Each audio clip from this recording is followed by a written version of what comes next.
Assalamualaikum warahmatullahi wabarakatuh. Perkenalkan, nama saya Sidina Ali dari 10 3J5. Saya akan membahas materi tentang sejarah. Sejarah berasal dari bahasa Arab yaitu syajaratun yang berarti pohon. Kemudian diserap dalam bahasa Melayu menjadi syajarah.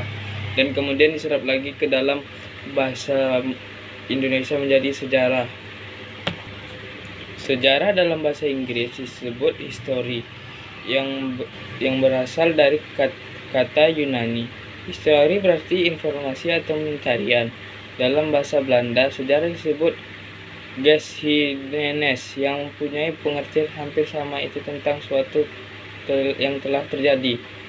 Adapun pengertian sejarah menurut para ahli, yang pertama Ibnu Khaldun 1332 sampai 1446 Masehi mendefinisikan sebagai catatan manusia dan peradabannya, proses perubahan secara dengan segala sebab dan akibat. Yang kedua R.G.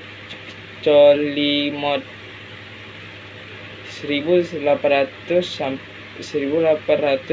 sampai 1943 Masehi mendefinisikan sejarah sebagai penyelidikan tentang hal-hal yang dilakukan pada masa lampau. Yang ketiga R. Muhammad Ali mendefinisikan sejarah sebagai berikut. Sejarah sebagai satu, sejarah dalam keseluruhan perubahan kejadian, peristiwa dan kenyataan yang memang benar-benar terjadi sekitar kita. Yang kedua, cerita yang memiliki tentang perubahan peristiwa yang menjadi benar-benar terjadi pada masa lampau. B. Konsep manusia, ruang dan waktu. Manusia sebagai pelaku dari semua peran. Yang kedua, waktu. Waktu adalah batasan temporal dari sebuah peristiwa. Yang tiga, ruang. Ruang adalah tempat terjadinya peristiwa. Cara berpikir kronologis. Kronologis artinya berpikir secara runtut dan sesuai urutan waktu yang terjadi suatu peristiwa. Perkembangan bumi dan munculnya makhluk hidup. Asal-usul bumi dan makhluk hidup. Awal mulai terbentuknya alam semesta termasuk bumi adalah terjadinya yang ledakan yang disebut Big Bang. Ledakan dahsyat atau dentuman besar sekitar 13, juta miliar tahun yang lalu. Ledakan ini melontarkan